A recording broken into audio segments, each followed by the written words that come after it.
वेद हमें बताते हैं विद्या सबसे बड़ी धन है, विजडम सबसे बड़ा धन है, कंटेंटमेंट सबसे बड़ा धन है और पैसे को कैसे सदुपयोग किया जाए ये वेदों और उपनिषदों ने हमें समझाया। सिख धर्म हमेशा हरि धन, नाम धन, उस वाहिगुरु राम हरि अल्लाह के बारे में बात करता है।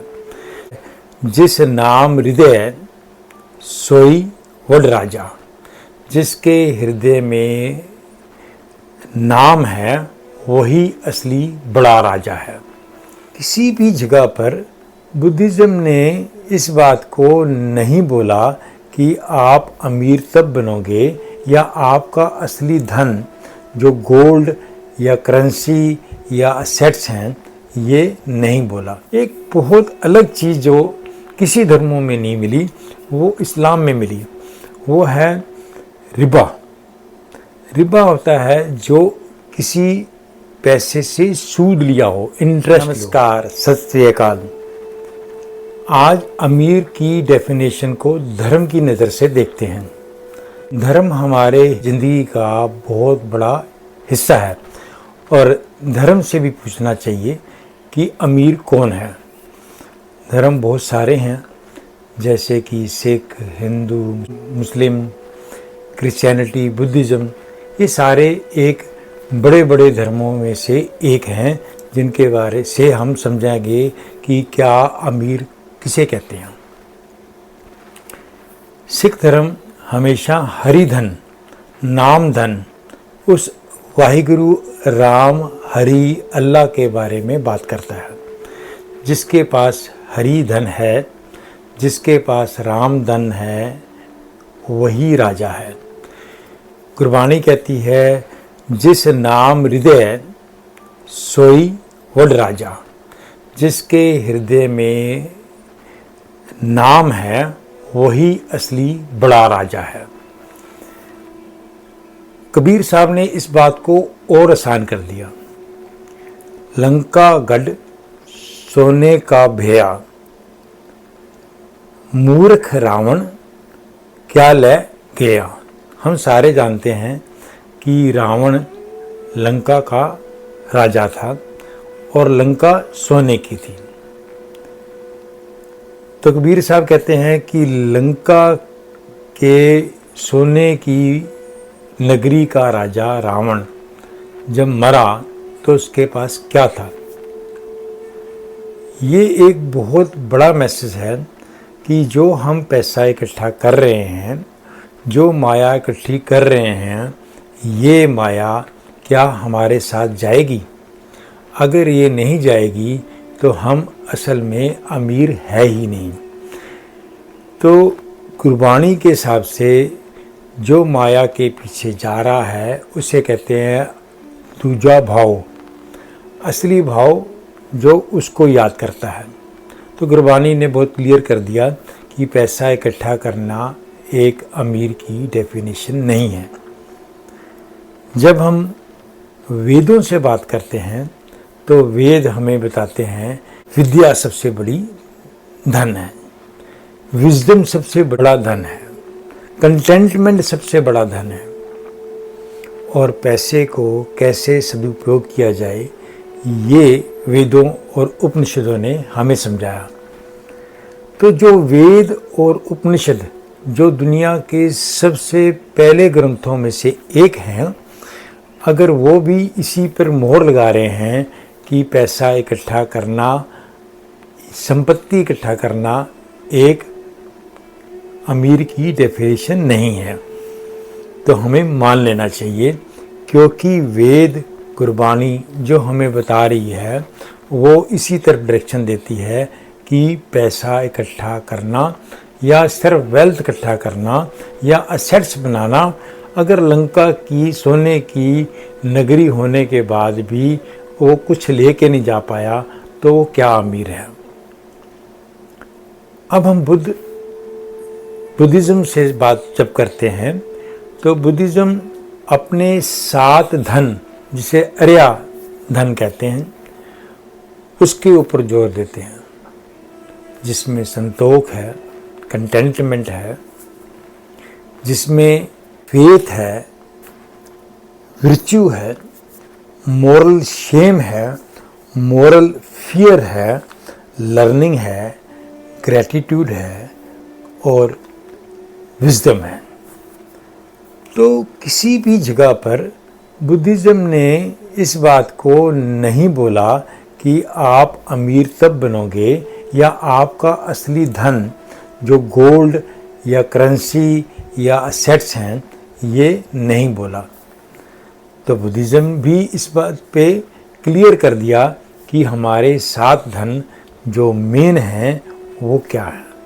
हमारे अंदर मोरलिटी है, हमने ग्रेटिट्यूड है, किसी को कुछ देने की इच्छा है, और डिज़ायर पे कंट्रोल करना तो पैसा इकट्ठा करने के अगेंस्ट ही है। इसलिए बुद्धिज़्म ने भी क्लियर कर दिया कि हमें पैसा इकट्ठा करने वाले को अमीर नहीं कह सकते। सिखिज़्म, बुद्धिज़्म और हिंदुज़्म ये हिंदुस्तान के धरती के धर्म माने जाते हैं, जबकि वेस्ट से 2 धर्म आए, इस्लाम और बाइबल के साथ क्रिश्चियनिटी। अगर हम कुरान की बात करते हैं तो कुरान कहता है wealth is a test of character. Wealth वो है जो करेक्टर के साथ जुड़ी है। आपने पैसा कैसे कमाया और आपने पैसा कैसे खर्च किया, ये बहुत बड़ा इम्पोर्टेंट है। अगर गुरु नानक पातशाह से पूछा जाए तो वो भी किरत कर की जो सच्ची सुच्ची किरत करने की बात करते हैं। ऐसे ही वेदों ने कहा कि आपने पैसे का सदुपयोग कैसे किया। ये उसकी डेफिनेशन, तीनों की डेफिनेशन में सिमिलरिटी है। इस्लाम ग्रेटिट्यूड के बारे में करता है, आप क्या दे सकते हो इसके बारे में बात करता है।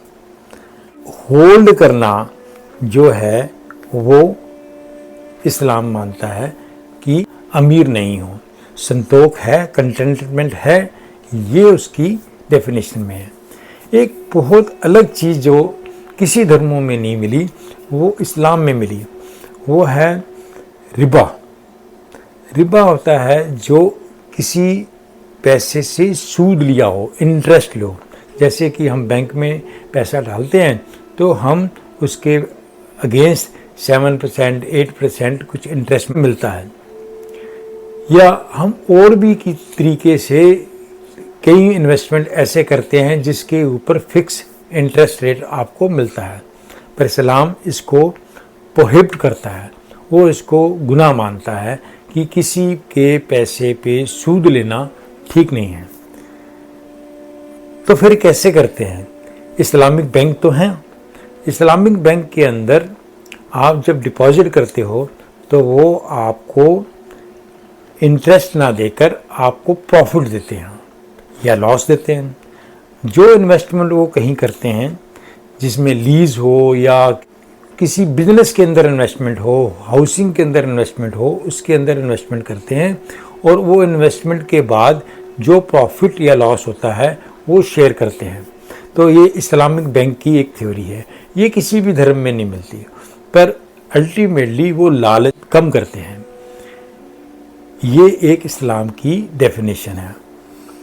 जब हम बाइबल से बात करते हैं तो डिटैचमेंट की बात बाइबल भी करती है।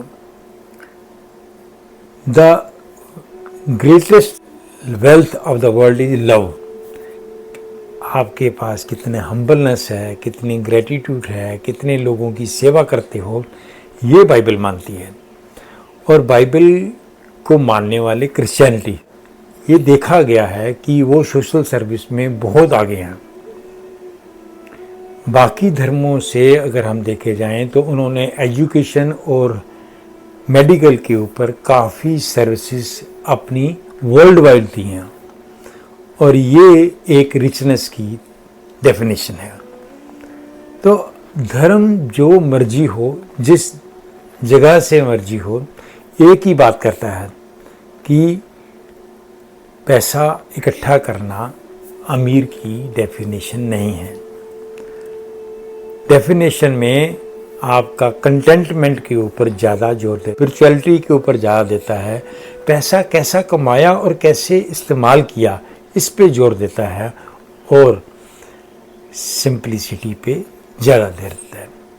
जब हम अमीर बनते हैं तो हम लग्जरी की तरफ भागते हैं। आप बैग्स लेंगे, आप वॉच लेंगे, चीज़ें गोल्ड की लेंगे, आपके पास गाड़ियाँ हों, महंगी गाड़ी हों, जो दिखावे के लिए ज़्यादा होती हैं। तो इसलिए लग्जरी जो है वो आउटपुट अमीर बनने की है। आप अमीर हो या ना हो, पर लग्जरी को यूज़ करके अमीर बनने की लालसा दिखती है।